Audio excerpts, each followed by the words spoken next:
I'm learning how to fly a plane with Microsoft Flight Simulator. Is that possible? Well, somebody got a job at a football club from Football Manager. Because I used to watch them all the time, go, why are the views down today? Again, this is the information that's important to know, it gives you power. Welcome to Behind the Noise with me, your host, Mark Farquhar. Today my guest is Ben Rowlands. He is a YouTuber from Cumbria. Ben, how are you? Yeah, I'm good, thank you very much, yeah. So you're a very impressive young man. So I've been looking at some of your stats across all your platforms, so I believe over 500 million views. Yeah. Wow. Almost 500 subs on YouTube? Yeah, YouTube, yeah. Do you know any of your other stats? And then about 250,000 on TikTok as well. So all in, Wow. I think it's about 800,000 followers across all platforms. And like you say, yeah, 500 million views, 500 million views on the videos. I can't even get my head around that. So when did this start, the whole YouTube? So I predominantly started the channel around 2020. So I had a bit of an interesting sort of timeline as a student at uni. So like I'd graduated uni by the time I was about 19, because I'd done like... How old are you now? I'm 24 now, whereas Right, normally okay. you graduate uni at sort of like 22-ish or something, you know what I mean, around then. So I had like a bit of a 2-year head start because I did some sort of like fast track courses and that. So that then meant that I had like almost 2 years free to play with when it came to, you know, YouTube and stuff like that, like risk-free time, if that made sense. So I started the channel sort of towards the tail end of 2019, 2020, which was my first ever music channel. And then obviously lockdown, all that sort of stuff happened. So it forced me to go from being a traditional musician and obviously taking it online. So we predominantly got to focus on you know, the music channel and funneling all the effort there. And then around sort of 2021, about a year and a half into doing the music channel, I started doing the technology stuff on the internet, which is where the massive growth sort of happened in a 2-year period of time. So what did you start with? Like, what was your first video for the tech side? So with technology, we first started off You as... keep saying we, who's we? It's me and my dad. It's okay, funny. Right, okay. So I do everything, but my dad is a huge part of like just strategy and talking everything through because of his experience in business. Right. So he had a business for about 30 odd years where he did personal protection equipment. Right. So he you know, created suits for like the nurses in Ebola and like all that type of thing, and Ministry of Defence and stuff like that. So he has this huge business brain when it comes to running a traditional business, but it's really surprising how huge crossover there is between traditional business and these platform businesses that I run. So he's a huge part of obviously just me vetting ideas past him and sort of getting that point of experience on what his opinion is on certain things. So did you have a clear idea of what you wanted to do? So originally I wanted to do the music channel because I always wanted to be a musician. So I play guitar, you know, performed live, all those since I was about 13, being like playing live. So I always wanted to be a musician and specifically like a high level sort of session musician. So I studied like all forms of guitar, classical guitar, electric guitar, like every form of music. And I wanted to basically leverage the YouTube channel to try and get like basically an online following and form of status to get professional shows and gigs. That was going to be your into the... Yeah, because I think a lot of musicians don't leverage that as a tool. They think quite one-dimensionally. So they think, gonna go play a gig, then I'll do another gig, and they don't think of a way of compounding that asset, even documenting It's a more modern way of looking at it, isn't it? Yeah. A lot of older musicians are just, it's a very traditional way of, their route, they think one-dimensional, whereas you come from a different generation where you've got so many more tools at your disposal and you use them. And you try and think like, I think I'm a little bit weird as a young person. I'm really obsessed with time and how like limited it is as a resource. So whenever I try and do something, I have to try and figure out a way where we can give it a lifespan. So when I used to do gigs, I used to think this is kind of daft because you go do a gig, play to 300-400 people in a pub or club or something, or even like a decent festival where a couple thousand there, and then it's forgotten about 24, 48 hours later because everyone's dead drunk, everyone's there. They don't remember the little kid that was on stage playing his songs, you know what I mean? Yeah. So I'd identified that from like about 16 years old. I thought this is pointless in terms of like you play loads, but that was the best thing I ever seen, and then obviously they don't remember because they got super drunk. So I always was thinking of how could you take that activity that is impressive, but then obviously make it where it is documented in some form of content. So that's why when we travel now, we film everything. Like we go travel overseas to do an event, but we'll then film as shopping in shopping centres, driving cars everywhere. So then it's there as like some form of activity that could be monetized somehow in the future, either using that as B-roll or telling a story as a side thing. So I've always been quite hyper obsessed with that limited resource of thinking, okay, how do we maximize this allocation? And that's why I've always quite liked video as a way of doing that, as a tool predominantly. So yes, that's what the music channel originally started off as, was almost a business card to try and get a degree of following to then try and break into those higher level sort of session jobs. But then it sort of matured in a completely different field where I didn't really end up doing music in the end. Well, was COVID a big part of that? I think so, yeah, because again, that made me identify how fragile the industry was. And I sort of sat there when I was probably I think I was about 20. I think I turned 20 when COVID literally hit. It was like a week after my birthday. Right. And I can remember sitting there during that period. And at that time, I didn't even have, I don't think I had 100 subscribers yet, even on YouTube. Right. Like I'd literally, 1,000 subscribers where you get it monetized. It wasn't monetized yet, those channels. So I was still, it was still very in its infancy. But I can remember even during that period not wanting to go back into that field of gigs and stuff like that. Okay. Because it just, like that wiped out. Whereas the online stuff, existed. It's constant. Yeah, it doesn't get disrupted by anything other than if the internet went down. But that's never really going to happen. When's that ever going to happen? Yeah. But so it just the tech side of it just seemed to take off straight away. It seemed to be. Yeah. Well, the difference was, so I like to look at YouTube in almost stages.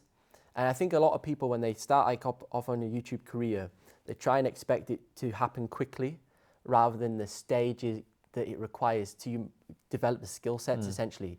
So when I started off on the music channel, that was something I was an expert in. So I was an expert in music, the pedals, how to get all the features out of the pedals.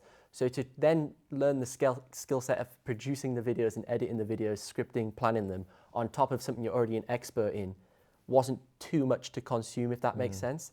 For something that you weren't as whereas some people maybe try and do a channel and they're doing it on a topic where they're like 40% an expert in, but they know it's maybe the biggest channel they could make a bigger niche, or it's more, views could be possibly there. But it's harder for them to then crank out content because they have to plan so much for those videos.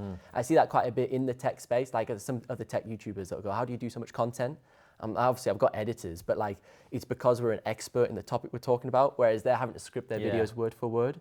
So that takes 4 or 5 days for them to plan a piece of content, whereas we could do it in an hour, doing a bullet point list, bang, bang, bang. So what was the learning curve when you started? Yeah, so I'd never edited videos ever. So obviously I had experience in music production software, Logic, Ableton, that type of stuff. So a degree of those skills kind of went into Adobe Premiere Pro and those types of softwares with a timeline, etc. But I'd never used video cameras, so I got this little I hate these backstories when people go, I got this beginner camera and I started off. If it's your story, it's your story. But it's just the way it is. I picked up this beginner camera from Argos and it had little microphone and everything. And I'd never used a proper camera before, just iPhone stuff. So obviously I had to learn how to use all these different settings. And I really like channels like Peter McKinnon and all those types of guys. So I got this little Canon M50. And then from there, I learned how to use the camera, all the different settings, how to get the microphone sound good as well, because the preamps are crap on all the cameras, hiss and stuff. And then I learned how to use Adobe Premiere Pro and things like that. But it used to take me ages to edit a video. It's funny, if I look back on my original videos that I made on that first channel, you'd be on it for a day editing it, whereas now I could edit the same standard of a video and I'm not even joking, probably 2 hours tops, the same.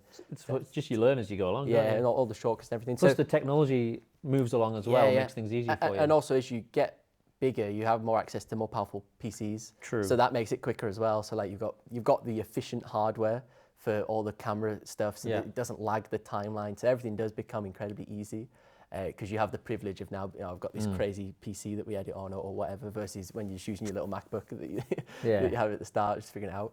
So initially, you're understanding. So you're understanding first how to use all the camera equipment, but then how to edit all the videos. And then the third thing that was quite huge was understanding how to convey myself on camera. So my first ever video, which is still up on my channel, it's I talk quite quiet, not like I'm whispering, but it's just like I'm talking normally. A bit more softly spoken.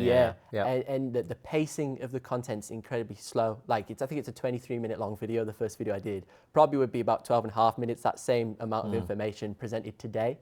So you're talking much slower and elongating all your words, because you're trying to think as you go along. But then eventually the speed of your mind increases. So you in your confidence. In your confidence, and then also you then have to learn how to dial in the energy. So I'd identified that the camera sucks out all your energy, i.e. if you're talking relaxed, you sound really deadpan and really thing.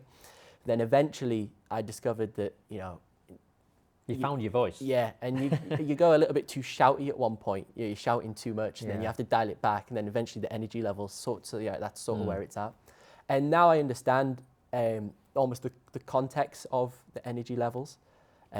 So depending on what types of videos we're making, whether it's for the younger audience on the technology channel, or whether it's for the older guys that are about 45, 50 that watch the music channel, I'll change my energy levels to be, you know, more shouty for the younger ones and more, you know, like laid back and younger slow. people, it's like you've got to grab their attention. Yeah, you got to have that almost that YouTuber voice. This is the fastest, that stupid stuff. I did this in 10 days. Yeah, It's got to be something quick, hasn't it? Yeah, and almost unnatural. But it's almost like when people read the news, like they go, and then they go down. Like, no one talks like that in real life. Cadency of but that's just how they do it. yeah.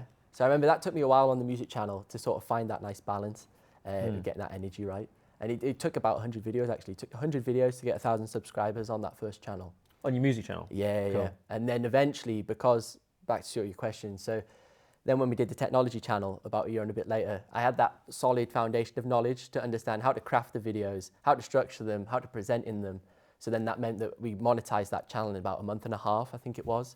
So did you have what was the plan? Did you have a clear vision of what you wanted to do with the tech channel? I did this time around, yeah, because again, so when I started on music, I was going without a map in many ways. I was figuring out all the skills, how to just make videos and how did you even get views, you know, all that. What works, what doesn't work. Them basics, the real fundamentals.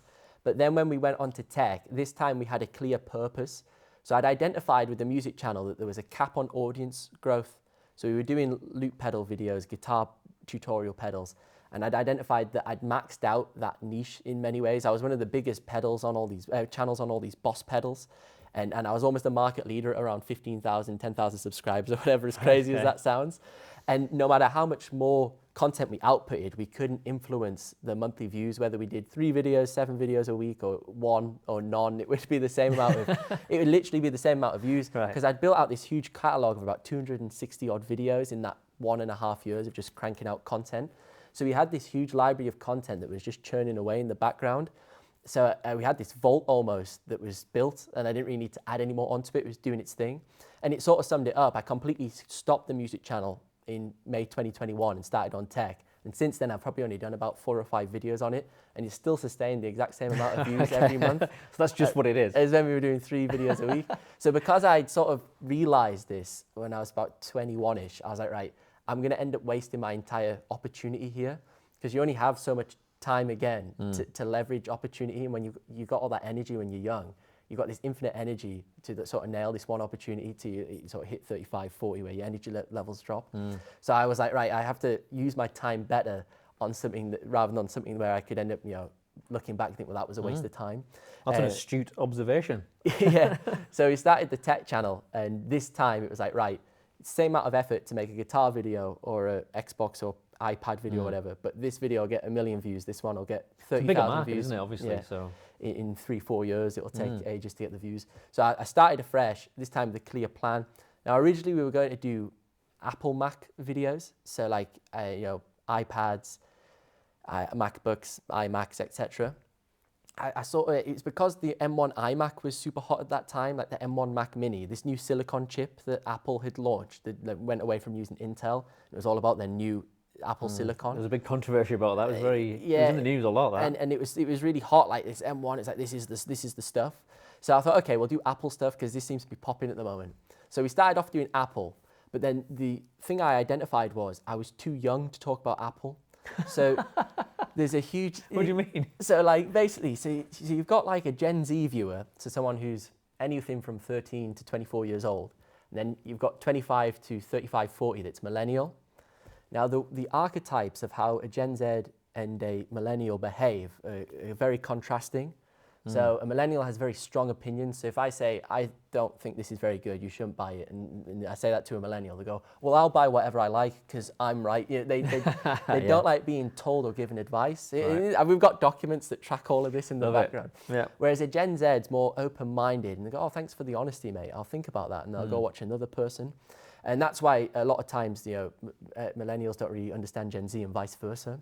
And so you've got these contrasting ways that they operate. Even things like, millennials, they'll go more in debt to buy certain products, buy certain things to get status on their little Instagram post or whatever. The more willing to go into debt than a Gen Z is over that sort of false status of their friends' opinions and things. So once I learned all this around 6 to 8 months after starting the tech channel, because I got data and seen how age groups were behaving in comments, and then I went and researched it, and I was like, that makes sense. Yeah. So I started off doing Apple stuff, and it did well to a degree, especially the iPad stuff, because mostly students were watching that because they wanted a little all-in-one device. So that was doing well. Gen Z was watching it. But when I was doing things like iPhone reviews or MacBook reviews, those were being watched predominantly by business professionals, because they could afford the £2,000 laptop, whereas a student could get the £400 iPad to do the same thing with a touchpad, keyboard. So that meant when we were doing those types of videos, you get silly reviews, silly comments, because back then I was really skinny. The comments. It'd be like, I'd say, this is a heavy device. I think you should get this one instead if you want portability. You get silly comments, go to the gym. Obviously, I go to the gym now, and I'm an absolute machine now. But carry anything. Back then, when I was like 21, I was just a kid. So... Don't read the comments. So you're getting these silly comments from, again, millennial, because they didn't want to be told what to do. Or you'd say, I wouldn't buy this because it causes these things. And they go, well, I've already bought it. And you're like, you don't really care, mate. I really don't care.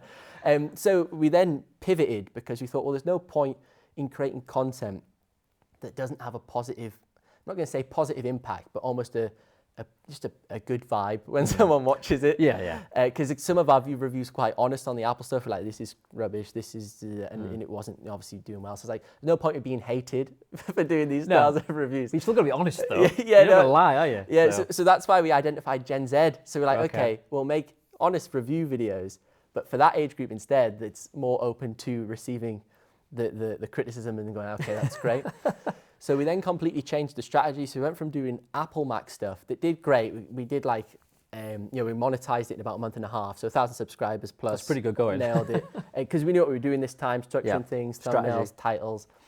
And then after about 4 or so months of doing that, we then pivoted into gaming technology.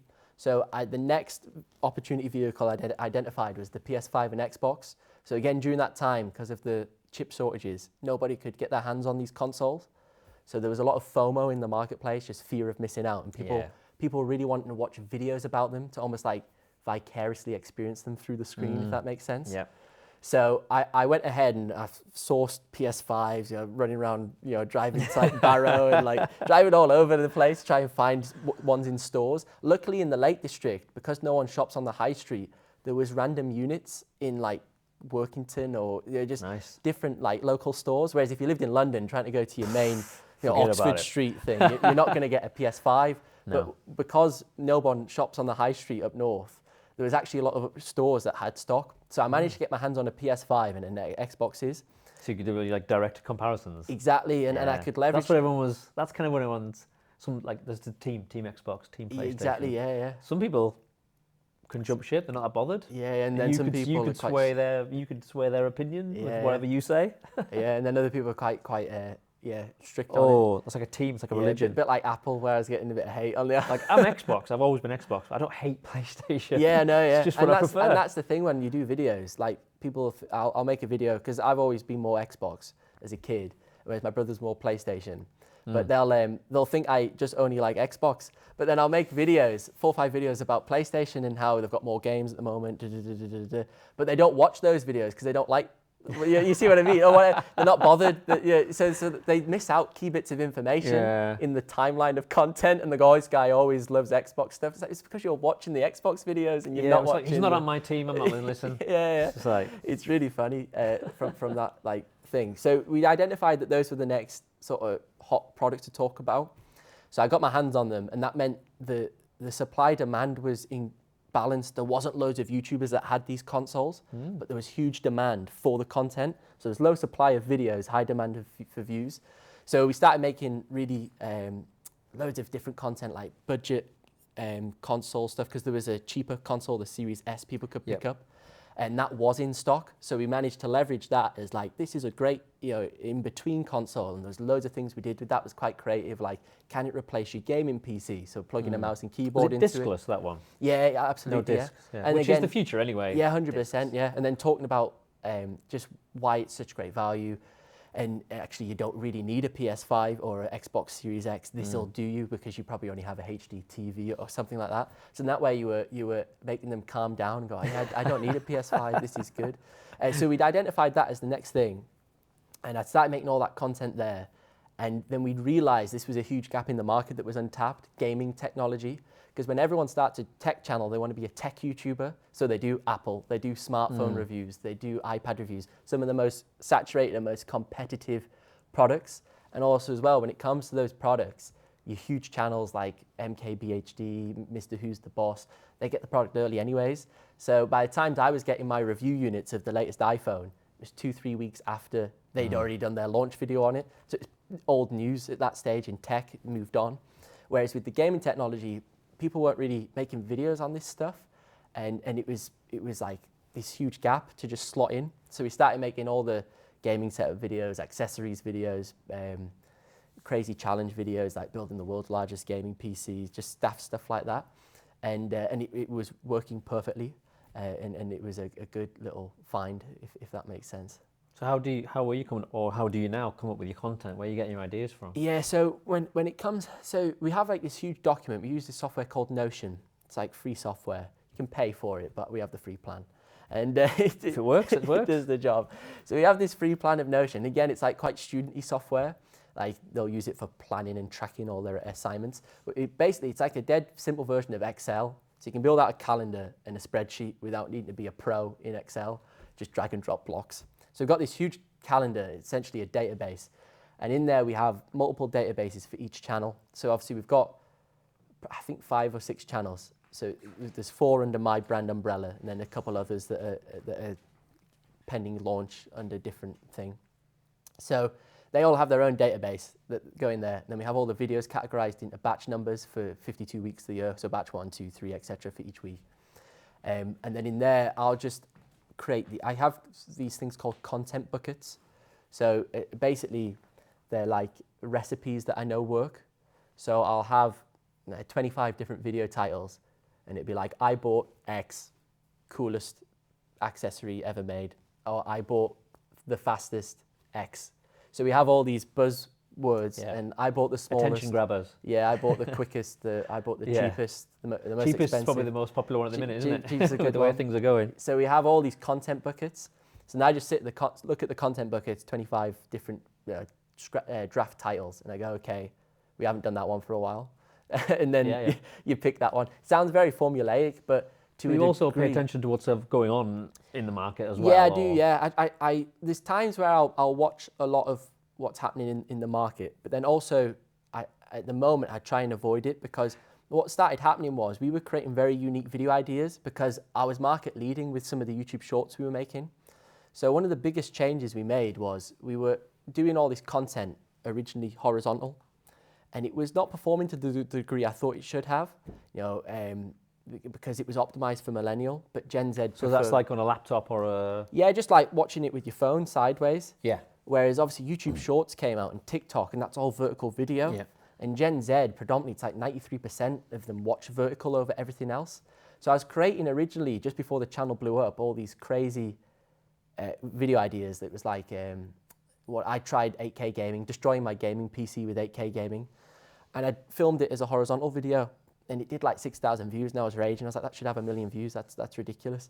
And we only had 15,000 subscribers at this time. It was when I was testing content, and I was like, this should go viral, this should work. But it didn't, and I was like, crap, why didn't that happen? And it's because it wasn't the right way around. We then took the exact same concepts and we made them in shorts, and then the shorts all 3-4 million, and then that drove traffic over to the horizontal. So we used them almost as attention grabbers to funnel over. So now we have basically this huge spreadsheet with all these proven ideas in there, because we've got so much data from stuff that we've tested. And I predominantly try and just come up with the ideas myself, because we were creating such unique ideas. Like, I was one of the first channels to buy loads of rare PlayStations. So like I bought the coolest PlayStations ever made. So I spent like £5,000 on all these different PlayStations and unboxed them all in one big video. And it did 1.4 million views, long play. Wow. And then what happened was 6-8 months later, loads of other channels, I bought the rarest PlayStations ever made. And they literally bought the exact same 10 PlayStations, same word for word script. They just copied and pasted it, and they had 700,000 subscribers, you know, that type of thing. So what started to happen was a load of channels were copying what we were doing. Even our shorts, like I bought the cheapest upgrade, and then they'd copy it word for word, or the craziest controller you've never seen. It'd be the same Amazon product we'd spent 3 days trying to find. And they just clicked my link, bought it, and copied it word for word. So now I try and avoid looking at the competitor channels because it just irritates me. Yeah, because, fair enough, yeah. Because I see them just using our concepts that we've done. It is a compliment though. Yeah, to a degree, yeah. It's an annoying compliment. But it's just frustrating. And then sometimes theirs pulls more views because they're a bigger channel. And well, there's that, yeah. You know what I mean? So, yeah. So mostly I try and just come up with them all ourselves, and I try and avoid looking at what other people are doing, just to, because I'm quite competitive, so it gets me get quite annoyed. So which different platform? How many platforms are you on? So our main 2 platforms are YouTube, and then also TikTok. So we're on those 2 platforms, but TikTok's really interesting because we've never actually made any content natively for TikTok. It's only ever been repurposed from YouTube. Now, but it still gets a lot of attention though. And it still works great, yeah. But inherently, a lot of people make a mistake when it comes to repurposing content. So they'll just, you know, grab the YouTube short and they'll post it to all 10 platforms, whatever, Twitter, everywhere. But there always has to be context to the content that gets repurposed. So you'll probably notice, because you see my Instagram, we don't post any technology stuff on Instagram. No. And that's because it doesn't fit the platform. Right. And we've tried it, but then we deleted it all. It doesn't fit in what way? So the way I like to categorize each platform to like a character type of the type of person using it. So you've got like Instagram, and that's where the cool kids hang out. It's like the cool kids in the playground. You got guys with Lamborghinis, guys with private jets. You got all the Instagram models on there. So if you rack up with an Xbox controller and go, this is the coolest Xbox controller. Nobody cares. Yeah, the content is out of context on the platform, so no one wants to watch it. It's just like, you know, who's this nerd? So it doesn't fit.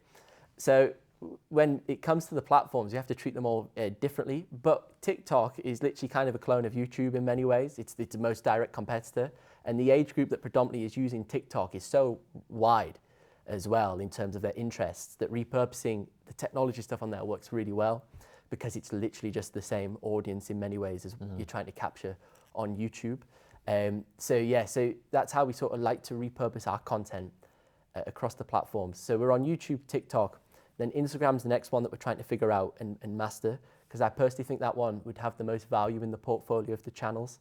So I think YouTube's always the most important platform, but Instagram seems to have this form of, I would say, just quality about it. All the brands go and look at that feed before they email you or before they message you.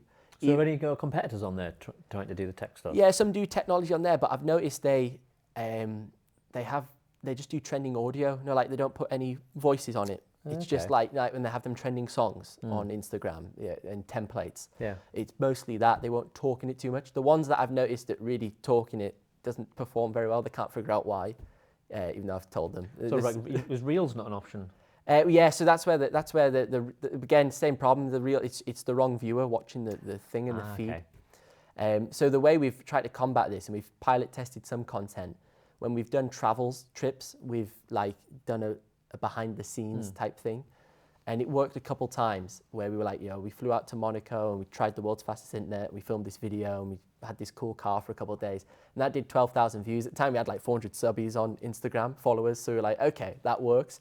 Then I did another one where it's like I went to Google HQ, behind the scenes, Google HQ, that did like 10,000 views. I was like, okay, that worked. So it was all the same footage that we'd filmed from the tech trip, but like restructured in a different way to make it a platform appropriate. So it was repurposed to a degree. I just had to redo a voiceover. So that's how we view those platforms. So TikTok, we've never made anything native for it other than for sponsorships, i.e. this is only going on TikTok. So all the growth content is just being repurposed from YouTube, and YouTube's always been the main priority within the content strategy when it comes to just building out and everything, because it's the most stable platform. It's the one that's the oldest. Yeah. It's the one that's got the best monetization. It's the one that's solid. Whereas like TikTok, you know, I don't think it'll get deleted in 6 months. Someone will buy it. But you know, you always have this thing, it's going to get deleted because it's Chinese owned. And obviously the countries are Western, they don't want, you know, this Chinese thing here, but it'll get engulfed by one of the big companies like a Meta, Alphabet that owns Google or whoever. And then it'll be, we love TikTok. It'll be like the best platform in the world. That's what'll just happen. Yeah, yeah. I can't see it getting deleted. It'll just get adopted by one of these bigger companies that's approved. So you're in a weird position in like your brand is your name and your name is your brand. Did you ever think about having a company name or like, you know, like Mr. Beast or an actual like Apple or rather than going with your name? Or is it just you started that way and it's just progressed and you've just gone with it? I think that's a huge point that you've identified there that most influencers don't realize, because when the channel's associated to your name, it restricts scalability of the brand. So everything, all of our channels are Ben Rowlands. So it's Ben Rowlands Music, Ben Rowlands Gaming, Ben Rowlands Media. Everything is my name plus you know, whatever category we're trying to target, which then restricts the scalability of them channels because it requires me to be the predominant. You've got to be on everything. On everything, because like, I am somebody the else brand. To do something. Yeah. So then imagine someone else doing one of your videos. Who's this guy? Who's this guy that's cropped up? So that's where most influencers make a huge mistake, and that was a mistake that I made, openly admitting it, because you assume that because you don't realize how busy you're going to become. So you just start making videos and you're obsessed with the process of making the videos and figuring out how they get like crap ton of views. And you're like hyper obsessed in this funnel of like, that's your entire life. You don't do anything other than obsess over making the video. Why didn't it get views? And then looking at the huge outfit of data that's there and then doing it again and again and again. But then when it works, you're like, oh, I've got to keep going. Yeah, and then you figure out, because again, most influencers accidentally blow up and they don't know why, whereas everything we did was so almost recipe and formulaic to a degree that we could then recreate that video again, or try that one again, which is why we managed to sustain like the 18 million, 20 million views a month over the amount of time we have. Since the month we blew it up, where we took the channel from 500,000 views to 16 million views within 1 month. Wow. And then we've sustained that traction ever since. Give or take, you know, a new high or like a low, but that baseline's always been there because it was initiated with intent from the off with the actual content strategy. Whereas most influencers, they accidentally have something blow up and then they're chasing as to why that happened. Or they don't know what it is, so they never maintain. They never figure it out, and then they'll use the trending audio or something stupid. So then they think, oh, was it the content or the trending audio that caused that to get 32 million views or something stupid? And they never know why. And then as well, because they don't have a plan, they just do it under their own name. So we did everything under our own name because I just thought, well, that just makes sense, Ben Rowlands. But then what I didn't realize was going to happen was once it became successful, I would go from being this person obsessed every single day over the data and analytics and trying to figure out how to go viral to then be quite in demand in terms of where I need to be. Yeah. So like I had never been on an aeroplane in my entire life since until March last year. I'd never left the UK. I'd never been on an aeroplane. And now you're a world traveller? And then I literally, like every month or two, we're somewhere else. And then I go to London every 2 weeks because we have to film down there for stuff. Right, okay. So then what happens is because your schedule becomes super full, the restriction of your brand name being just you becomes a huge issue because you don't have time. You can't take on too much. Yeah, because I'm not at the studios enough to manage the content. When you go to the studios, you've got to like batch record a lot of things. Like crazy, and then disappear, and then you get ill or something stupid because you're on a plane or something, and then you maybe not 100% for like a week or two after you get back, so then that messes up the next batch things. So that's something I never knew would ever happen. I didn't think I'd ever really travel. We never did holidays or any of that type of crap as a kid. So I never thought I was ever going to leave the UK. I was just going to keep making videos in my studio. So being it under my name was fine. It was never a point of concern at any stage when I was doing the whole brand planning. But then suddenly you get just an engulf of things that you need to commit to. And then events that you need to go to or something like that. Yeah. And it's not even sometimes the events are the profitable task. It's going to the event and smoozing the booths. Yes. And then even the content you make while the event, the brands go, oh, I didn't realize you could travel and make these cool things. Then you're only 20, 24. But they don't think that, because again, some YouTubers can't film in public. They're too nervous. So then when we film cool videos out and about, the brands go, oh, cool, that's a unique skill set. So you Yeah. get a different deal than somebody else does. So you get allocated a larger budget than someone that's just going to film it in a studio. Because they go, okay, this guy can run around London with it and he's not going to be phased. So sometimes some trips. So that's where it's worked to your benefit. Yeah. To be yourself. Yeah. Rather than be like a company thing, yeah. So that's been the main issue. It's came to managing all the channels. Like at the moment right now, we've had to park my second gaming channel just because what was the second one? Just Ben Rowlands Gaming, where we were doing more. So we've got Ben Rowlands, which is the tech channel. Yeah. And then we had this Ben Rowlands Gaming channel at about 30,000 subbies that was just about what are the best games to play. Even trying some of the specifically new games. on just the games tips rather and tricks, rather than the tech. rather than the hardware. Yeah. So that was about the games, the software, and then the main channel is about the hardware that you used to play it. What if that takes off as well? Exactly, yeah. Then you need two Ben Rowlands. Yeah, and it gets too much to handle. And then the other issue was those channels crossed over so much. Like they were so similar, gaming. So we were like, well, what's the point of the channel? So I had all these things that when everything eventually started to mature and start to get traction, and then I was the main presenter for all of it. It was like, well, it started to get just a bit too confusing. I could imagine though, if like you would, for the tech stuff, I can imagine you doing unboxing with, so if you found somebody else to work with, do together, then that would introduce this person to your audience, and then maybe every once in a while they could do an unboxing if you weren't there. Yeah. I've seen other companies do that. Yeah, like Linus Tech Tips and stuff. Yeah, like he used to be just Linus, and then he's now 100 odd employees, that 10 different presenters. So if you found the right people, you could potentially do that, and that would free you up to do other stuff. Yeah, but it's a tough situation to be in. Yeah, it's just you never consider it. And again, I'm quite unique in terms of the degrees of ambition, I think, when it comes to the channels. So most people just have one channel. So they go, I'm going to have one channel, great, I've got 500,000 subbies on one channel. This is great, this is better than what I ever could have thought. But then I mature so much all the time that I'm like, right, let's try this channel because I think we could do this now. Right, let's do this. I've got a skill set that we can do this in. So I stretch myself quite thinly by option. Whereas again, if I just had Ben Rowlands as that one channel and didn't even have the music channel or all these other channels, it wouldn't be an issue as much. It's just you have too many ideas. Yeah. I mean, imagine your dad not going, whoa, calm down. You've got too many ideas here. He's quite similar, to be fair, in terms of how he operated. Because when he was dead young, he had like 30 different businesses, trying to find the one that works, and then eventually find the one that works. Currently, right now, that's my tech channel. But then there's other things that we're working on, like behind the scenes, where we think actually this will probably be the one that will be the one, because you're learning so much and you're stacking that knowledge. That knowledge is compounding to then result in eventually the real cash cow that you create. That's cool. It's just a lot. It's just constantly. So you have any downtime? Do you make sure you have? I like to play golf. Tech stuff. Oh, golf. Okay. Yeah. Predominantly the driving range. I just go to the driving range, and either with some mates or just put some headphones on, just go for an hour. But yeah, so I really enjoy doing that, going there, and then the flight lessons as well. We've started to do that was for the video, but I've also continued it.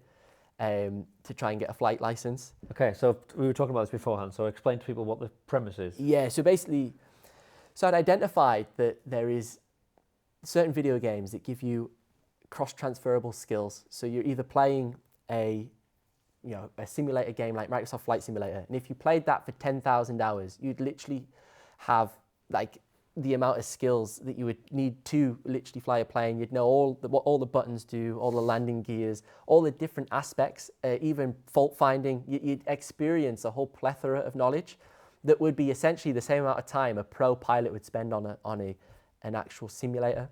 And we'd also done a similar thing where we went and filmed a video with McLaren at their HQ, so McLaren Formula One team, because I'd realised that there was all these jobs in gaming for 18-year-olds who were esports gamers. So we went and trained like an esports gamer and showed that you're not just on a controller, you've got fitness, you've got to exercise, you've got special diet, they're doing 12-hour days on this, they go for runs.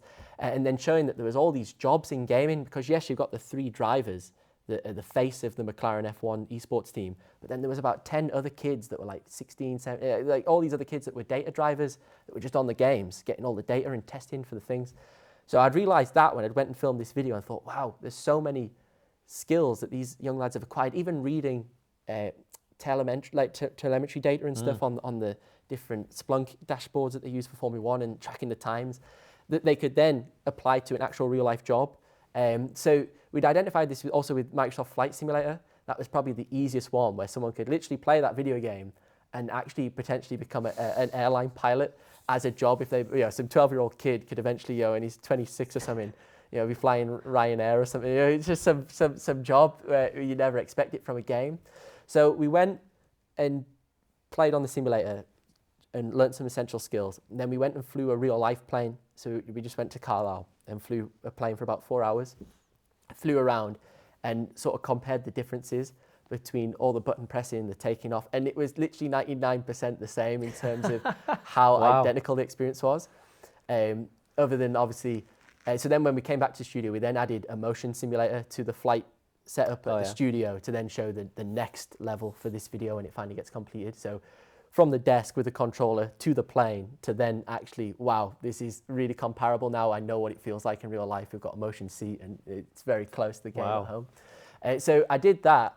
And during that 4-hour session, I'd never had so much fun ever in my life. Like, I'll bet. I'm quite serious all the time. Very quite business. This was class. Like it was 3-4 hours, and I just forgot about everything because you had to focus on flying the plane. Yeah. I know you had the instructor there, but like there was a lot of stuff you were doing that you had to focus on, and it was class. It was like an ultimate stress relief.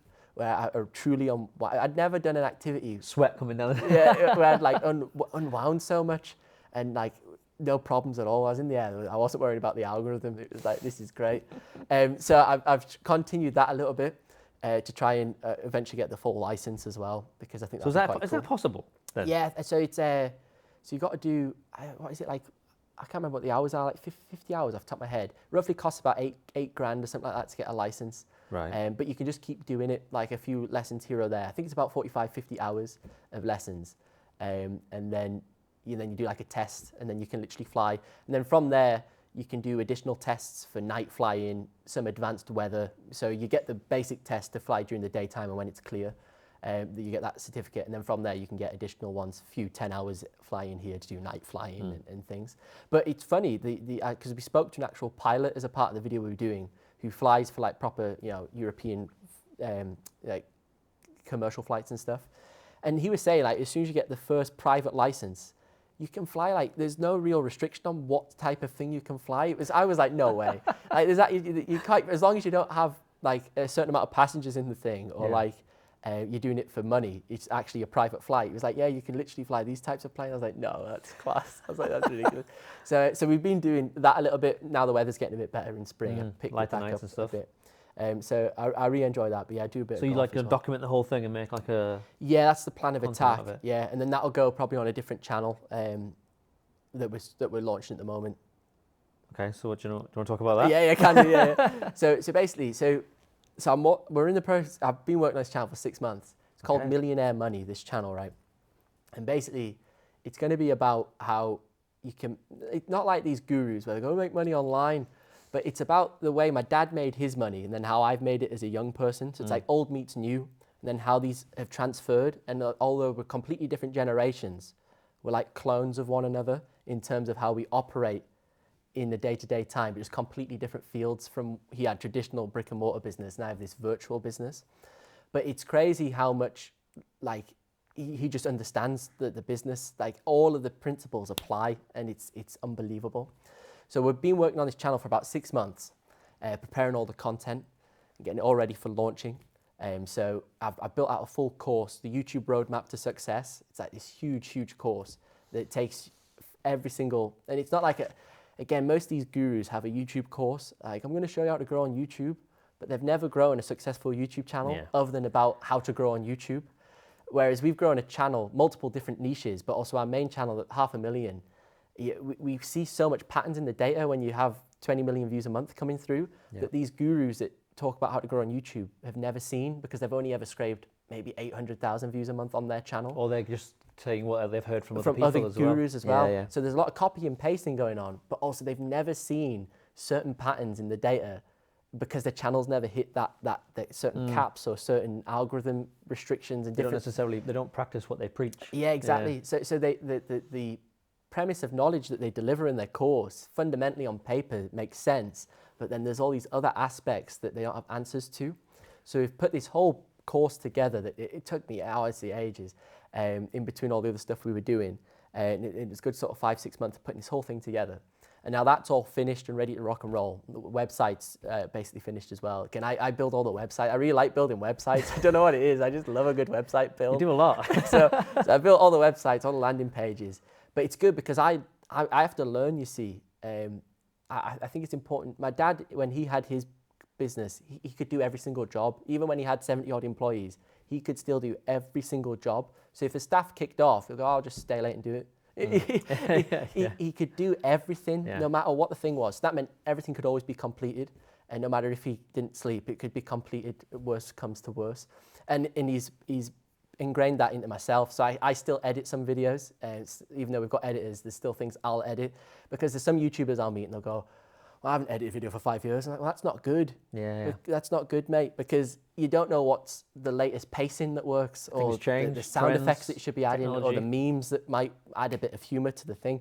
Whereas if I edit a couple of videos, every week or so, it keeps me in the groove. And then also you understand the time frames. So with AI and all these new softwares coming into play, you go, well, why did that take that editor 10 hours to do that? You should have done that in 3, because I edited it in 3. Yeah, and then that way, if you're getting overcharged or they're undercharging the good value, you understand those things because you're still in the field. So we're working on this channel to basically showcase these different ways that people can create money online in a nutshell, but not in the guru-y way, because I find these gurus cringy. But you have credibility because you've done it. Exactly, yeah. And then it helps as well, because again, a lot of these gurus like 18, and they'll be like, I'm going to show you how to make £1 million online. It's like someone writing a biography when they're 20. Yeah, and you're like, mate, what have you done? You're 18. Now, luckily, I'm 24, so I'm a little bit older. Yeah. But then we've got the gravitas of my dad, who's 60-odd. So then it gives it a nice balance where we have someone older who's going to almost vet the information, where he's like, yeah, this is you could true. argue you're still at the beginning of your journey. Exactly, being only 24, but you've done a lot in a short space of time. That's very valuable for people to know. So This is the new channel that we're launching, and then this time we've not named it after me. Great move. So now this is my almost my 3rd attempt at a fresh project. First time was music, figuring out how to be a YouTuber. Second time was tech, figuring out how to go viral on YouTube. Now the 3rd time's building the proper channel or the proper business that I want to build. It's a model, isn't it? Yeah. So that's what we're about to launch, and that hopefully is around a month and a half away. I've got to do a last batch shoot on it, so to get that banged out. So as part of it, explaining what you've done and what your dad's done, to give that credibility before you actually start then saying, this is what we think. 100%. Yeah. So basically, we built out the course first, because again, no YouTubers usually have a plan to monetize the channel. So from the off, so this is so my music channel, I didn't have any products. Then I found we could sell guitar courses and stuff like that. So I retrofitted some courses into it, and okay, this now makes money. So I learned how to sell courses at about 20-odd years old doing that. It's like, okay, that's cool. I then realized how evergreen these courses were. Even when I abandoned the channel, they kept selling the exact same amount per month. I thought, wow, okay, that's cool. Then the tech channel, the plan of attack there was to, let's get as much views as possible for sponsorships potentially, or something like that. The dead YouTuber 101 type business model. We'll see how that goes. So I did that business model, seen some frailties in the sponsorship field that we can talk about in a minute. But also I'd realized that with that model, I now can't really retrofit products into it, because technology is so hardware focused. Trying to sell an online course or something, it's much more difficult, because you watch my guitar video on my music channel, you have the guitar pedal. You go, oh, I'll buy his product guide on that guitar pedal, because that'll be better than reading the manual, because the manual's crap and this is more entertaining. So although we're making videos about products, there's a digital product that can enhance your experience with that, because it's educational. Whereas with technology, I can't be like, here's my Xbox course, because there's so much free information about the Xbox on the internet. So trying to monetize that in the same way doesn't really work. And then we've got little digital product like a wallpaper pack, and we're trying different merchandise potentially. But now we've built this huge asset in many ways, and now you're figuring out how to force products into it. Because you never planned gaps for those products to occur. And you're like, crap. So now we've got the new business channel, which is from the off, it's got a product, and then every video will funnel to that product. So every video will be about, you say tips and tricks. This is, what we learned here, and then sales funnel all the way over to the big flagship course that we've built out. That's mega long. That's cool. So it's constantly come up with ideas, and you're always fingers in many pies. spinning many plates. Yeah. Just, they seem to be like, you just like to be busy all the time, and you've got all these ideas, and you have the capability to follow them through. Yeah. It's really cool. So if someone was looking to start a YouTube channel now, or if you say you started from scratch again now, what advice would you give to someone? So I would first actually, so if I was starting a channel again, I would identify a niche where the cost of products or production of videos is very low.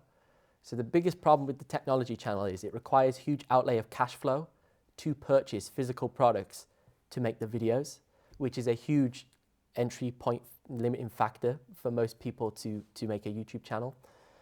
So for example, on our tech channel, if you want to make a gaming PC video, I built a cool gaming PC. I'd have to spend £2,000 on some components. So then we would have to go, right, this video needs to at least do 500,000 views to make this almost break even from the editing costs, my time, and then all the parts, you know, and then go, okay, if there's anything beyond that point, great job. But obviously for a new YouTuber, having that huge outlay of cash flow is virtually impossible. Now I was in a lucky, privileged position that my music channel was creating cash. It was a cash cow that was providing the same amount of cash every single month from the online courses that we built there. So that was fueling and funding this entire tech channel until it got sort of, you know, where it was profitable itself. So if I was starting a YouTube channel from the off, I would create videos that were essentially free to make. So that can be things like software tutorials. Again, software tutorials usually have very lucrative affiliate marketing campaigns where you don't get 2% from Amazon affiliates. You get 30% lifetime commission on a recurring basis. If someone signs up to a £300 a month subscription for some editing software, you get a much better deal as an affiliate, so it compounds over time. But then also, you've got all these software and tips and tricks videos where you don't have huge outlay of you literally buy the software once and then you can make a whole channel about that, or even talking about the latest games on our gaming channel. I don't have to buy any games. I just go, these are 10 games that are coming out in March or whatever month. And then we just download the product trailers off the internet for free, and I just pay the editor. So, that, you know, so it's just my time and the editor. There's no cost to make that video other than just a bullet point list. Time cost, that's the only cost. So that's probably the most important thing that I would, in hindsight, have thought about with the tech channel. Because what we were doing on the tech channel, we still do. We buy stuff on Amazon or any online store, and then we send it back after 30 days because you can't keep everything, you know. True. You just can't. So you need competitions to win stuff. Yeah, there you go. So when we were when I started the tech channel, I had like about £5,000 of cash that I just kept recycling. So it was in, out, in, out, in, out, in, out, and we would buy latest iPad out, latest out, and that's what we were doing in order to make sure we could create the relevant videos. That's cool. I didn't even. that's brilliant. Yeah, it was the only Makes sense. option. Otherwise, I'd have a warehouse for all the stuff that you had. Yeah. And then that's like a problem we sort of have now because you hold on to products longer than you should because you're not as strict on like, we better get this sent back, and then go, oh shit, missed the return window. Okay, but the video throw it did in the well. back of the pile, and then it sits there. So then, like I was saying to you before we started, I've been all day sentencing things because you build up like a load of rubbish lying everywhere. Yeah. Like, I need to get it sorted because there's just so much products, and then your videos get bigger. So as the channel gets bigger, you go, okay, well, let's buy 40 accessories for this video and go crazy. So your budget and cost then goes up, even though the video, you know it's going to return. But then you now have more admin and logistical things of in-out products on your inventory, basically. It does seem like a crowded market, but if someone's got the right idea and then they've given some good advice, anyone could pretty much do it, couldn't they? I think so, yeah. I think the biggest part to the channel's success, like we've done with the new channel we're about to launch, we've spent 6 months planning it before even uploading it all. And when the channel does go live, on the first 2 days, there's going to be probably 15 videos like that. So then when people find the channel, there's a body of work there where they go, high consumption. This is what this channel's about. Even though it's 2 days old, it's clear what it's about. So that's the most pivotal part. Again, most people, they're too quick to try and start it. So they start the channel and go, all right, okay, let's make some videos. And then, let's make more videos this week. I need to do 2 videos this week. And then they get them 2 videos out, edit them same day. And then they go, I need to make 2 videos again this week. And they're just on this hamster wheel like a busy fool. But if you'd done it all before you launched, then when you launch, you can just trickle it out at your own and pace. it's all buffered then. Yeah. And then from there, you can see what didn't work once you start getting the data in. Yeah. And then you're chasing your own tail if you're just trying to keep it going on the fly. On the thing. and there's certain periods in the year where you have to run the channel like that, like Christmas and things. Your products drop. You've got to do it in advance and get it out. Yeah. But like, so when Christmas comes around, I am a bit more, because a product will drop, we've got 24 hours to turn this product around, or a last minute sponsorship will come in and they need it for Black Friday. So, okay, and you're a bit more like where you are editing it same day and like, got to make 2 videos, you see, and stuff's coming in. But for the remainder, it needs to be nice and paced. Like at this moment right now, our video schedule's done up until June. It's about 2-3 months ahead. Everything's done apart from 3 videos because they just came through as, could you do these sponsorships? Like, okay, yeah, cool. But everything else is done. So that gives me time to focus on other projects, any potential travel, and then sort of start batching other stuff out, trying to get the time more managed rather than jumping between different stuff too much. So what's your single most popular piece of content you've done to date? So on YouTube, long format video is 2.6 million views on an Xbox accessories video. And then on a YouTube short, I think it's 16 million views on like a rare PlayStation that we'd bought. And are they like way above anything else? Do they stand out? Pretty similar, I'd say. So following the 16 million view video, I think the next one's 12. And then there's a couple around 8.5-ish. And then from there, there's a pretty solid 2.4 million sort of baseline. On long formats, the next nearest, I think, is 1.6 or something, or 1.9. And then there's a few around 1.2-ish sort of floating around there. So when something does that, are you sort of going, why did that do that well? What was it about it? Yeah, so I'm hyper obsessed with the analytics.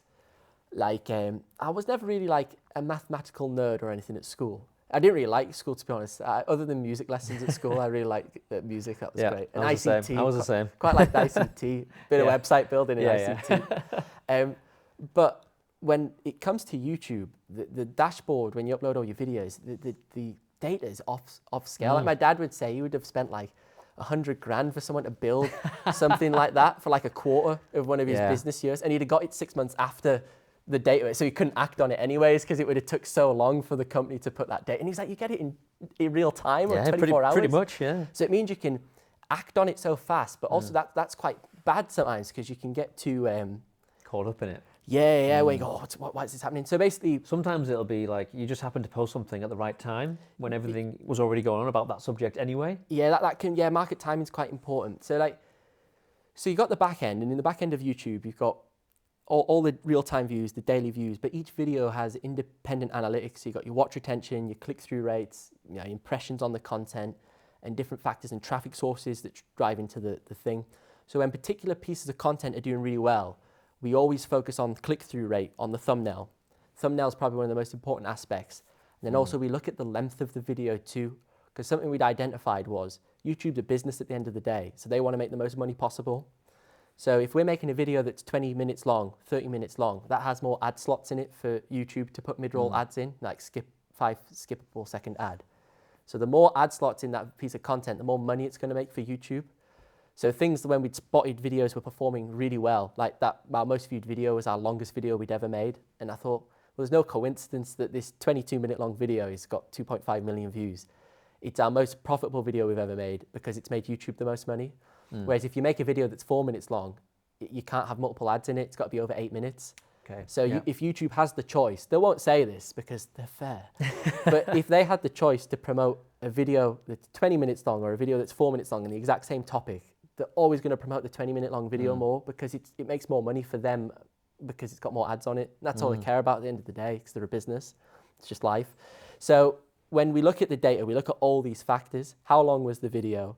Which traffic sources did the views come from compared to a shorter video? Yeah. Was that a factor as to how the piece of content performed? The title, the thumbnail. Yeah, all those. Then also the click-through rate on the thumbnail. And then there's even times where we've used the same thumbnail on 3 videos and just changed the logo or something stupid, but the thumbnail is exactly the same. Just to monitor the data and go, oh, that video performed identical. So you go, right, it was because of the thumbnail this time. So there's all those things that you're constantly assessing, which is really important. But you can get too consumed in it at times. Because when the channel first picked up, I didn't fully understand market timing, if that makes sense, in terms of like supply demand of a customer. So I assumed we'd just get 80 million views every single month. This will be great. You know, this is it. You know, YouTube's, it's 24/7. I've cracked YouTube's 24/7. So what happens is, like, you have your high and low months depending on what your consumer's doing. So this is why it's super important to do all that planning to understand what age group's going to watch. You know, an 18-year-old or a 35-year-old or a 55-year-old. So the 18-year-olds have probably the most inconsistent lifestyle because of school. So they'll have GCSEs, so all the big exams. So during this period, basically April through to May, it looks like your career's over. Yeah, you're lucky to pull like 8 million views a month, maybe 6 million. That's hilarious. It falls off a cliff. But then as soon as June comes around and they finish and the exam, boom, you're straight back up to 22, But if you didn't know 25. that, yeah, you'd be like, oh my God, I'm shutting the channel down. And yeah, so when it first blew up, I wasn't aware of this because you're just learning about the things popping off. And you're thinking, oh, okay, what's happening here? So you then start making more videos. So you're oversupplying a customer that doesn't exist. So your business costs go up in May because you're like, oh, we need to do more videos. Let's get the views up. Let's get the views up. But the viewers just aren't online. So you go, oh, we've spent like $5,000 on editing this month or something stupid. And the views are worse. You know, whereas you'd have just stripped it back, reduced the business costs, reduce the editing costs, also put your time into something else like build an online course, music channel. Wait for it to pick up again. And then just wait for June to come around or prepare all of that content for June instead of wasting it in May. Like just blowing it all too early in May, like boom, oh, it's all finished. And then saving it all. So once I learned that huge aspect, it made the stress of the analytics much less because I used to watch them all the time, go, why are the views down today? What's Refresh going on? my stats. What's going on? I'll have to get a video out, Whereas then I now understand and there's consistent patterns. You go, okay, it's Monday, that's why. Okay, Wednesday, it's right, they pick up. So if it doesn't pick up on a Wednesday or Thursday, you're like, okay, what's up? Because you start to see these patterns every single week within the charts. So you've done a lot of, obviously, trial and error in your whole thing. So things like, what do we need to say in the first, I don't know, what's the key for 5 seconds? Yeah, 5 to 30 seconds, yeah. So you've obviously, over the years, adapted or does it vary on what your content is, how you're going to start? Well, the most common word people use on YouTube is this. This is the fastest. Right. This is the smallest. Is that the attention-grabbing word? Yeah, that is the buzzword. Okay. And it was I actually learned this from another YouTuber when I had like around 20K subbies. It's like, oh, really? So for ages, every single hook was this. That's all we did.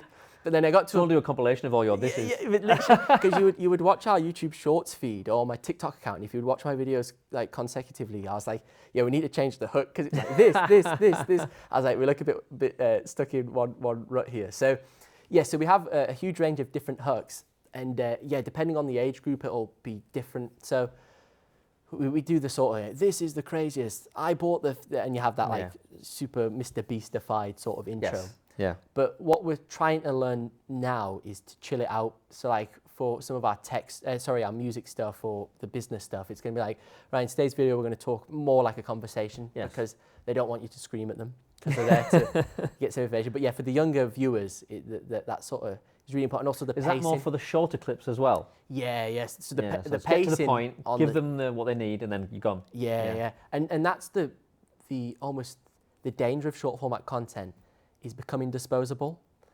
Yeah. So you have the huge potential for virality on a YouTube short or a TikTok. But what I made the mistake of was I was over-optimizing it too much for views.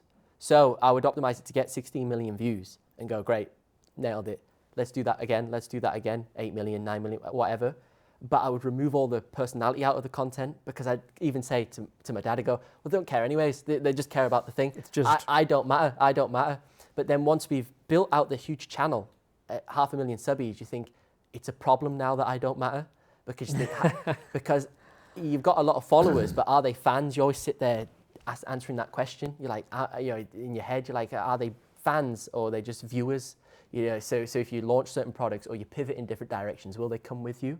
Yes. On that change, or do they only like you for the sausage factory formula stuff that you deliver them with, and they only... But your name, so there is a personal element to a degree, yeah, of you. So maybe some people would get used to seeing you, yeah, or sometimes it would just be your hands with a product, maybe, or a footage of a PC and you talking over it, stuff like that. Yeah, so this is sort of what we're hyper aware of. So that's where short format's very valuable, but it's very risky to over optimize it too much for the watch retention and the view element of it.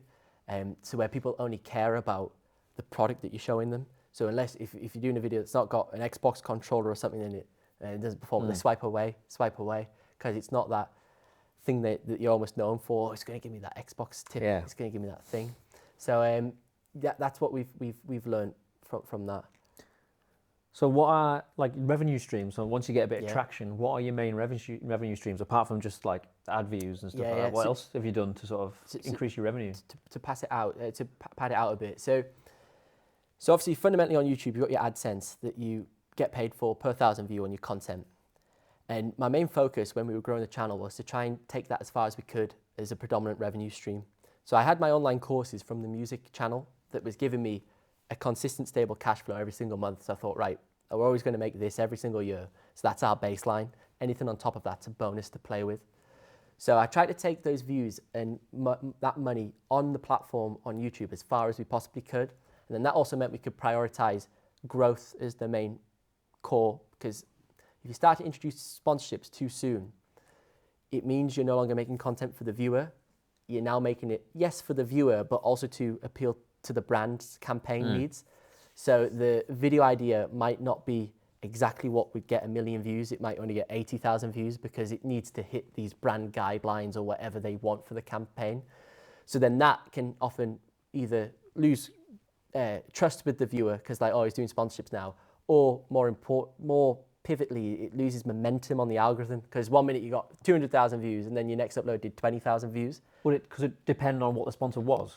Yeah, so that's why I picked quite specifically like what our sponsors are. But it's got to match with your brand, hasn't it? Yeah, it's got to be pretty huge. But like even just like a piece of content, I turned all the sponsorships down for a whole year because I didn't want to do anything that wasn't my idea.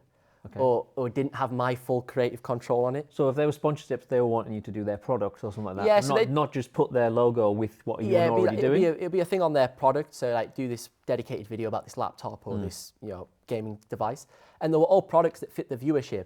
But I wanted pure data. I wanted a whole year of uninterrupted data, to where if the views dropped, it was because of me, not because of a sponsorship. And I understood that no matter what money I turned down, I'd make it back anyways, a year later, 2 years later, because I had great advice from one of my dad's mates. Sat me down, he said, what are you going to do with the money, Ben? And I was like, no, I had no answer. So he He's probably hoping he won't just like buy a Lamborghini or a yacht. And he was like, well, you don't need it then. I was like, that's great advice, that. So then I walked away and just focused on making the videos because he said, you're making enough money to break even on the business and get the data. So he said, you don't need anything else on top of that. I was like, yeah, you're right. So makes sense. So the main focus with AdSense, we took that as far as we possibly could. And I thought, right, okay, I've got the data I need now. And I now know what brands will work and what won't work. So they like these products, they don't like these products. Okay, they like this particular brand, but they don't like these ones, so we won't do anything with that brand. So then I started to accept the sponsorships on the sort of about 8 months into, but basically this last sort of 8 months, probably a year now actually, that we've been doing sponsorships mostly. So then that became quite a large revenue stream on the thing. So you got AdSense, and then you got YouTube sponsorships. But probably the most lucrative sponsorships are on TikTok because you can create so many of them. Okay. So to create a 20-minute long sponsored YouTube video, you're looking at a good couple of days to shoot, prep, pitch the idea to the brand. You've got to have all these different meetings with the brand, and then they have to check it. Well, you said the product name wrong here. Could you say that slightly different because you mentioned the spec wrong? You said 4.2 instead of 4.6 or something stupid. And so then that takes a lot of time to revise and get that done. Whereas a 30-second TikTok, you can often get paid the exact same amount as a 20-minute YouTube video. For a lot less work. But it's much less work and it's quicker work. So you can send it off, get it approved. It's only 30 seconds. There's a lot of footage that can be repurposed. Sometimes they want a bundle deal, so you make them 3 videos, things like that. Because the way sponsorships, and as I've gotten bigger, the scope of sponsorships has become quite interesting. So when you first start off and you're around 60,000 subscribers and you start to get a bit of traction, you start getting offers coming through. And talent agents really want to sign you. Like, oh, we can get you these things, we can get you these, get you more things. We want to take a percentage of everything you earn. Yeah. And you have meetings with them because you want to learn how it works. Absolutely. And it's all the stuff we talk about. Even if you're learning what not to do. Yeah. It's all valuable information. So we talk all about this. We have a whole section about talent management and brand deals in the online course because we did the meetings to get the knowledge. Absolutely. Of how they navigate. So you see the contract send over and all these different things, but the caliber of sponsorship you get at 60,000 is so generic. So it's like, this video is sponsored by, and it's a little crappy integration, you know the generic YouTube integrations, which then means you're not getting the ad rate that the content truly deserves, because that brand can choose between 100,000 different influencers that are all 50, 60,000 followers in that more generic field. It means that influencers never getting paid what they truly deserve for that piece of content. And also the shelf life of that content, because integrations are only ever judged off of 30-day performance. And brands know most videos underperform in the first 28, 30 days. And they usually pick up after 60 to 90 days. They'll do all right first 30 days, flatline a bit, and then pick up maybe 90 days later. It's interesting, huh? Yeah. Do you know why that is? I just think it's market thing. So you maybe upload a piece of content in May, underperforms, then June, July comes around and the audience is online to find that video. So some pieces of content they pop off, but a brand will only pay you the ad integration fee for the first 30-day performance. So that means you'll get a crappy fee because the video underperforms. So they might have agreed a couple of £1,000 for this integration, you only get 800 quid because it underperformed. But then the video goes on and does 1.2 million 12 months later. They don't have to pay you. But then they don't pay you for when it overperforms. So that's the risk you have when you've got that sort of 60,000, 80,000 subscribers. So you start taking money on, but then you don't get paid what you should have got paid, and then your head gets too distracted, because as well with brand deals, you have to read so much legal contracts. They're like 14 pages long. Oh, God. Don't do this, don't say this, don't get a speeding ticket. Don't do silly stuff like this. And you got to read it all, but also check for silly things like them sneaking in exclusivity, or you can't talk about these brands. We didn't agree that should be an extra, X amount of pounds, because it's 60 days out of the market. So and they sort of try and capitalize on people being naive and not wanting to read that because it's boring and they just want the quick money. Oh, I've got a sponsorship, this is great. So again, that was another reason why we turned all the sponsorships down, because of the admin element. It was going to mean my head would go from creating viral videos to reading legal crap, which just was stupid. So when you do a brand deal, that's basically the premise of it in the early days. But then when you get larger, you start to often be able to deal with the brands direct, so not through an agent who manages their budget. So that then means you get better payment terms. So again, another issue with sponsorships is they sometimes take like 90 days to pay, and then they'll pay late because they're terrible. Basically. So you'll have like a load of cash pending, and you're like, right, it's been 60 days, it's still not here, and you have to chase it up. But when you deal with the brand direct, you get set up as, a supplier, gets paid in 30 days, even 14 days, because they get it off the system. So when you get larger, you get preferential treatment in many ways in terms of the payment terms and also how loose they'll be with the contract. Well, so there's an element of trust there you've built up with them. So. And you're larger as well, so you're more important to them as well in many, without being too. Like, no, it's fair. Like this guy's. So they're less strict. Exactly, because this guy's in like the top tier of some of the UK tech influencers. Okay, well, we're going to have to work with him because he's in that percentile that we need. Yeah. So then that means when they send the first contracts over and you read all the crap, you go, change this, change that, and they go, no problem. Whereas when you're slightly smaller, we can it could be compromised, but they're much more, or sorry, we shouldn't have included that, we sent you the wrong version, that type of stuff. So you get much better terms with the deals. And then also, with that, you then start to learn how to structure the deals better because you understand your value in the market. So even though we weren't accepting sponsorships when we had 60,000 subbies, 100,000 subbies, I don't think I did the first one till about 250,000 subbies or something. We were still negotiating them. So we would talk to the agent and we'd go, well, how much? So we were learning how much we were worth in the market. What does a contract, even though we had no intention of signing the deal, we thought we were not interested, but let's just get the information. So then that point when we were ready to go, right, let's do sponsorships, I knew how to structure the deal, how much you could get away with like, well, if it's exclusive, well, we're going to have to 10x the price because I'm out the market for silly stuff like that, because you'd learned with the other agents that they accepted that. And you're like, oh, bloody hell. So that was huge. So that's a big revenue stream these days. And it's become more consistent, especially entering the second year. So when you first, I sit there, I love a calculator. And I'm like, if we did one of these every single, oh, wow, it'd be this much per year. But what happens is the frequency of the deals aren't established in place, and it's back to that patience thing. So like most YouTubers, this is where the gurus are wrong. You'll get 100,000 subscribers and then you'll get sponsorships, but the frequency of the deals that come through is very sporadic. So even when we had like 300,000 subscribers, there'd be times where you'd be like, well, why aren't I getting more emails? So you've got a public email address. Yeah, I'm getting the most views in the thing, but there's no thing coming in here. And there's a degree of outreach that you have to do. And going to the events helps because they then go, oh, I didn't know about your chat. Oh, yeah, that helps. But the consistency of the deals isn't linear. So when it comes to the expectations on the sponsorships, it took a good, I'd say, entering into the second year of establishing relationships where we now go, okay, we can expect exactly this amount per month from that revenue stream. Whereas prior to that, it was always, like, it could be this much, and then it would be half, or it would be 3 times more than that. It would be all over the place. And then also we understand now where the budgets get spent. So when, like Christmas period, we thought we'd have got loads of deals during Black Friday, and we were like, "Why, this is strange. Why didn't we get as many as we thought?" I was like, "This is crap. This isn't what I thought was going to happen." And I was like, oh, that was a bit disappointing. We did good enough, but I was like, it could have been, double. I was like, it could have been better. But then what happened was, when January, February came round and the year end was coming, like the marketing year end and financial year end, suddenly brands had loads of excess budget to spend. So in February, I came back from the CES in Las Vegas trip thing, and I was like, oh, but I was like, this is great. It was like laptop. Look at my inbox. There's just loads of stuff coming in because they had so much budget to spend.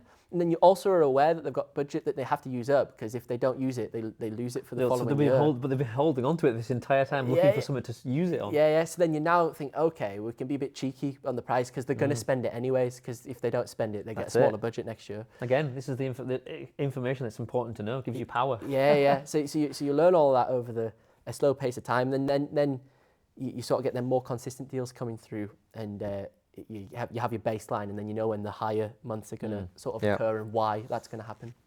Yeah. So you mentioned like Vegas and went to CES and stuff. So are you always documenting when you're going somewhere as well? That's part of your content now. Yes, it's a huge thing we do now. So like, whenever we do a trip, we'll go for the core premises why we're there, i.e. the event, CES, biggest tech show in the world. So all the brands are there. It's like 400,000 people, something attend it. It's ridiculous, all over the Las Vegas Strip. It's like all the tech's there. So we go and do the core stuff while we're there, latest TVs, etc. But then also we create all this additional content. So literally, our suitcases went missing when we landed. So we went clothes shopping. I kept all the camera gear in the backpack in case this happened. So we went clothes shopping. So we filmed all of that. And we then use it as just little side stories in the content at stages. But then also it's there as legacy content for future stuff where we can use it as B-roll. B-roll, obviously, So like in my YouTube course, there's a lot of the Vegas stuff used as B-roll. Driving a car, your feet getting out of the car door. Just all that B-roll. Sunsets. Yeah. And then because you've got your mate with you as your camera guy to come film the event. I was going to ask. Yeah. What's your team? What's your... Yeah, so basically team-wise. So at our peak, we had 5 video editors working for me. And we keep them all like freelance, and they work overseas as well. So then you have time zone benefits from that. So I finish, they edit. So we had 5 editors that were basically all like part-time, 2 full-time ones, then the rest were overspill sort of work. I had 1 local one as well, where I would drop footage off. So around this time last year, we had 5 editors, and that's because we had so many channels, and I had so much time to create the content because I was always at the studio. So at that stage, I was offloading all the editing because we had such a great workflow. I was offloading it all, and we had a set recipe of how I wanted stuff edited. So I didn't need to do too much crazy editing. Like when we do trips, I have to edit a lot of that because there's so much getting out the car. There's so much excess footage that only I know what happened. So that was our main bulk of the team. And at one stage, we also tried a script writer too, just to research stuff for me. Could you go find 10 Easter eggs in this game? And put a list together. So then I didn't have to spend 4 or 5 hours researching Easter eggs to just talk about what these Easter eggs were in GTA, San Andreas, or something daft. So we had that outfit this time last year. I then dropped off the script writing because I ended up having to rewrite so much of it. And also research it better. Is that because you didn't feel like I wouldn't say this? Or it just natural. It wasn't natural, and also I felt like the quality of the research wasn't good enough either. So there's times where there would be an Easter egg that they'd found, and I'd know of that Easter egg from when I was a kid, and I'd go, that's not quite right. So I was always having to retro. So I dropped that off after about a month. May as well just do it yourself. Yeah. So I dropped that off after a month or so because it wasn't really freeing up any time that we wanted to. And then I kept the editors going, and then I streamlined it back this year to 2. So we've got one that's full-time, and he's been with me for almost 2 years now, since basically the channel blew up. I brought him on in June 2022, my first big month when it went boom, and then brought him on to keep the momentum going. He did all the shorts. So he's been with me for almost 2 years now. And then I use an editing service now, because the problem I had with the 5 editors, I had to product manage them. So not only did I have to manage the business and the content anyways, and then I also had to manage the editors. So I basically offload that to an editing service, pay a little premium, but I pay per minute edited, and they deal with all the project management. So I get a second or third draft, so any spelling mistakes will be removed, any daft things like that. And it's worth it just from that time-saving perspective. So although we probably still have the same amount of editors, it's now technically just 2 points of contact. One guy that's direct, and then one that's a manager of a load of them that he just siphons the work out to. So that's how we work there. And then I use the accountants as well for just doing all my stuff. Yeah, of course. You're going to need that, aren't you? So that's sort of, that's it. But I do all the legal stuff. So I got training by like a law firm to just, I went in for a day or so and they taught me how to read the documents and what to look out for. Because again, it would be too expensive. Was that under your dad's advice? Yeah, it was all. Yeah. You make a great team, you two. So he sorted that out for me. I went in and, it's a smart move. And learned how to read the contracts, because it would have been otherwise it's too just expensive. mesmerising, and you just you don't know what you're looking at. Yeah, and you'd have had to, the cost of every sponsorship would have been the fee for the law firms to just read the thing, you know. True. So I got that. So it was just one time going in. Okay, yeah, all right, and then learn all the different things about the different laws and different. Okay, yeah, and then now I just read those, and then now you eventually build up a certain amount of almost like, I don't know what the right word is, but almost like resistance to the contract. So you sort of know, that's okay to sign. Whereas when you first sign it, you're like, ooh, can you really change this? But sometimes you're like, okay, like lenience probably is a better word. Yes. You're a bit more like, okay, yeah, that'll be okay. I can settle for that. So that's gotten better as we've done more deals and I've read more and more contracts and been exposed to how they're written. It's made sort of amendments much quicker where you're like, okay, you're a bit more lenient with that, let that fly. So that's sort of the main team. And then I still edit all the online courses because again, I travel a lot now. So I have loads of time on the train. So yeah, commute time. Not really, other than an odd email or two, what else am I going to do? Sit and listen to music. So again, that saves business costs. So I just sit on the train, whack out the laptop, and then I'll edit all the stuff. So that's actually been quite good. A way of killing some dead time, really. Do you ever get recognised? About 6 times I've been recognised. Okay, yeah, 6 times. You like conventions or? Mostly at conventions. Twice at the gym. But the local gym as well. I got twice at the local gym. It was at the time. So what age are these people recognising you? They're usually, they're about like 14 to 23, 24. So I got recognised at the gym, I think mainly because at the time there was some brands pushing my videos as ads, and mostly to the UK. The biggest issue we have is my audience is US. So it's about 60% USA and only 10% UK. Then it's split across like Europe and things. So that's just happened organically? Yeah, all organic, yeah. And there's quite a lot of India as well, like 6.5%, 8%, something like that. Do you know why that is? I think because they just love technology and they love short format content. Yeah. Interesting. So because of that factor, I'm not like a lot of the TikTokers that are UK based that you see, you know, Cal the Dragon, all them types of guys. You know, their audience is 90% UK probably. Right. So they get recognized everywhere. And I've got some friends that are TikTokers that are like 400,000 followers on TikTok, and they'll do like appearances at unis and all sorts because their audience is so UK. Yeah. Whereas I'm opposite, I'm all American. So if you went to America, you'd get recognised loads though. Maybe. So it's quite an interesting one. But at that specific time, a brand was promoting our videos like mad as a paid ad. Right, so we'd made the content and they were using it as an advert on like TikTok everywhere. And my mates were saying like, you keep cropping up my blue feed, is this thing on? It's weird though, because if you had 500,000 people who knew who you were 10, 15, 20 years ago, you'd be mad famous. Mad, it would be off scale. But now like, it's kind of just like, there could be people now who have got like 10 million, 500,000 followers, and we wouldn't even know who they are. No idea. And it's crazy. It's a crazy concept, isn't it? It really is bizarre. It is. And that was actually quite a shocking thing that I'd realised, because I'd thought the same. I thought if I had 1 million followers, it'd be great. You know what I mean? I won't be able to leave the house. It's because that of those millions of followers, they're all online. And it's so split. And the world's so big that like usually it would be like your audience would be just in where you live. Exactly, yeah. You're like a like local. you say, majority of your audience is in another country. All overseas, yeah. Which is mad. It's crazy, yeah. So it's mad, but it's also the norm now. Yeah. It's just the way it is. That works. So like, yes, that happened at the gym, and then most of them have been at events, because again, you're at an event where the target viewer's there. It's a gaming Your event. target audience is there. Yeah. So there's a high likelihood chance of that occurring. So yeah, that's mostly been it. And then one time shopping in London, but they were American. Believe it or not, they were American, and I was shopping in London, and they were like, I was like, yeah, and I had a little picture in there. I was like, this is great. Brilliant. So that was a complete, like, that was probably the ratio of that was like nice. 0.001%. Yeah, but if you keep going the way you're going, it's going to happen. Yeah. And if you go over to America more, it's more likely to happen. Yeah. Well, that's mad. So does you're creating your content ever thinking about where your audience is going to be, or do you just... We think about that. So I do everything in dollars. So again, I get a lot of comments that go, "You're British. Why do you always say, it's $1,000?" But again, it's because we optimize the content for. I'm not going to do a British version. Yeah, exactly. Because like, as well, like dollars is a universal currency that everyone understands. $1,000, no matter where you are, you know what $1,000 is.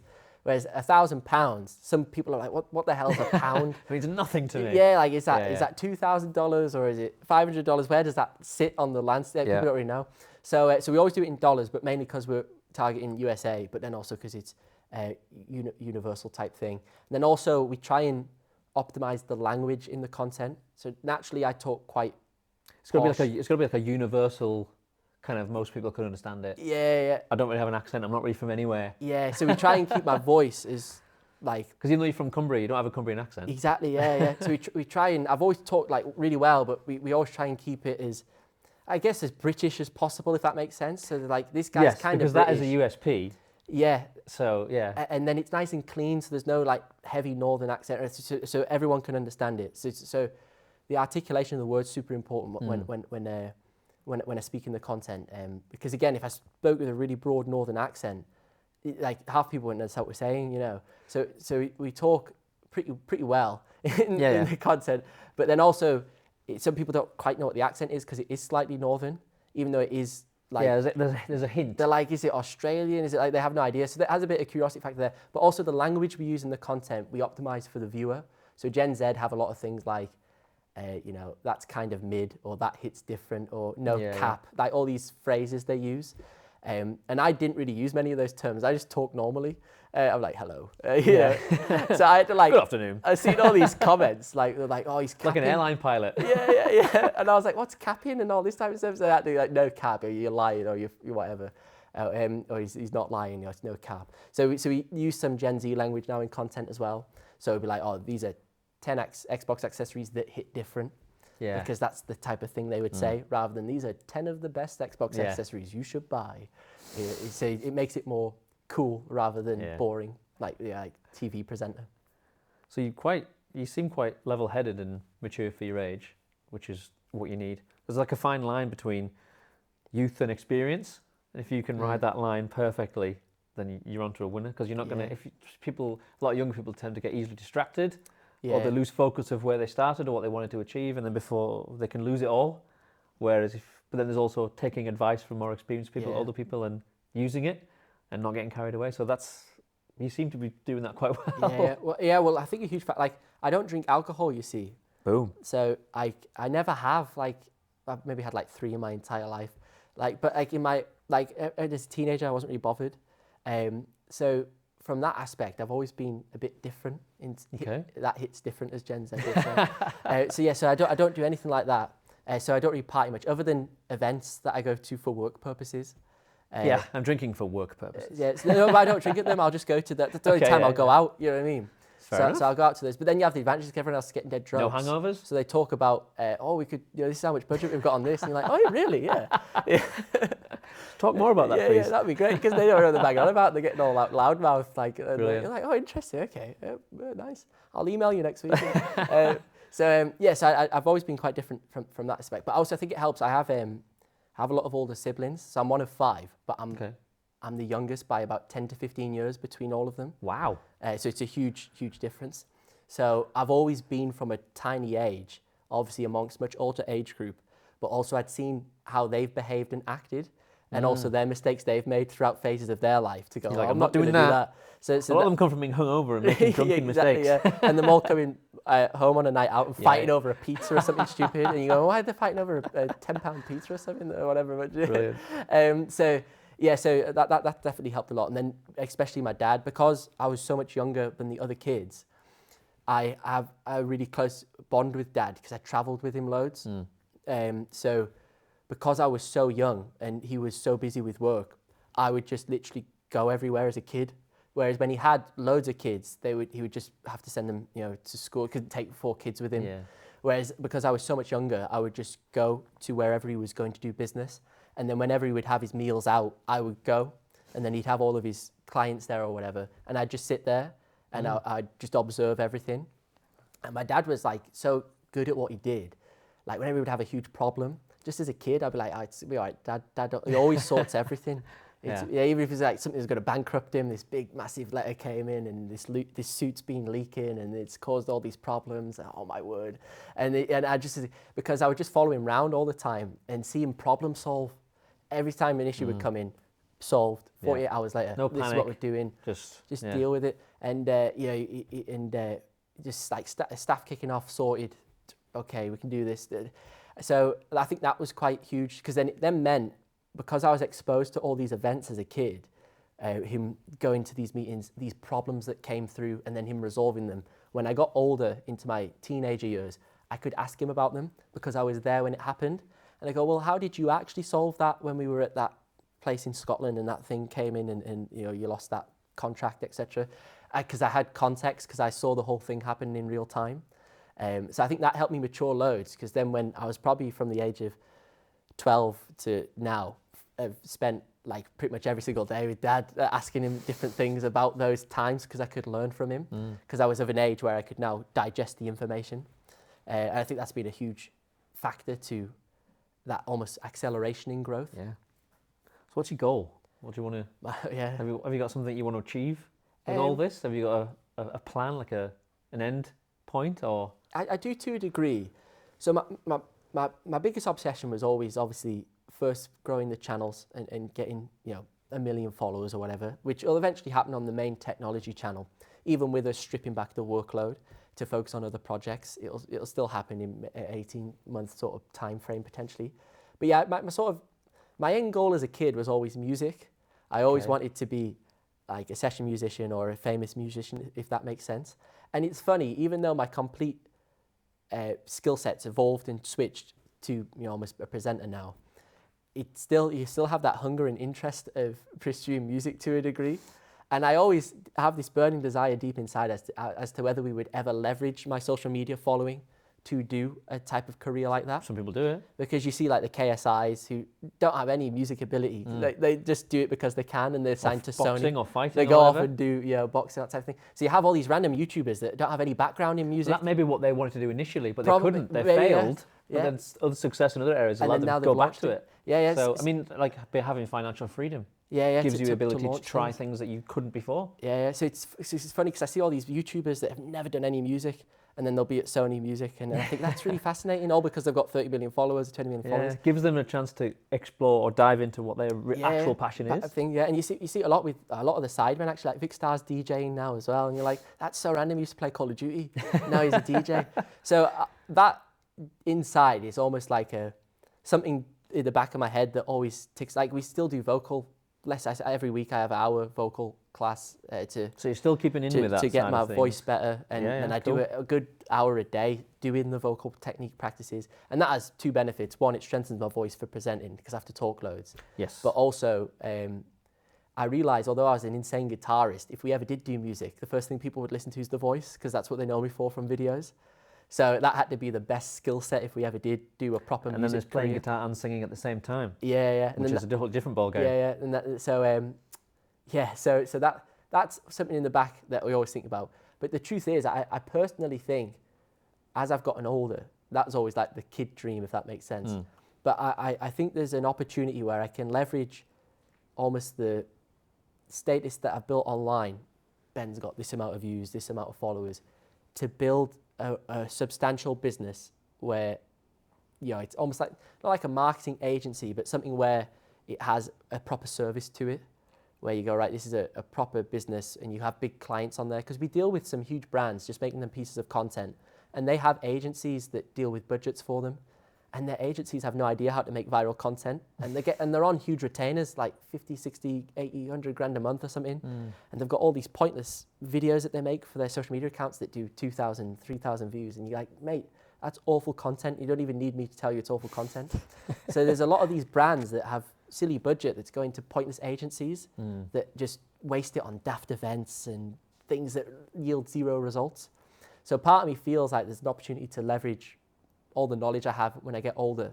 At the Ben Rowlands Academy. Yeah, and bring some of these brands in as a service, essentially. And then that way I can take a step back from the personal branding of content, because it's a very unsustainable business model to a degree, because it's so reliant on me, but also a constant churning out of content, and then also how hyper competitive it becomes every single week. There's more people want to be a tech YouTuber or whatever, and then there's people that are younger than me that are better at games now, or whatever. So they've got more passion for the actual gaming than, because my life became more busy. So I always have to be hyper aware that I have a shelf life for each channel that we have, which is why we have so many, because it allows me to. Yeah, if one dies, you've got another one to live on through. Yeah, makes sense. Yeah, so it gives it a bit of security. So I think you'll never run out of things to do. No. Very creative mind. So it's been a pleasure talking to you. Yeah, no, thank you very much. Yeah, thanks for joining us, man. No, so if people want to look you up and find you, it's just Ben Rowlands. Just Ben Rowlands, wherever. If they'll just search for you, they'll find you. They'll find me. Yeah. Cool. We'll put links to that in all the show notes. So thanks, man. Yeah, no, thank you. Appreciate it. Cheers. Hope you enjoyed today's video. I've been Ben Rowlands. Thank you so much for watching. If you enjoyed the podcast, be sure to drop it a subscribe down below for more content just like this.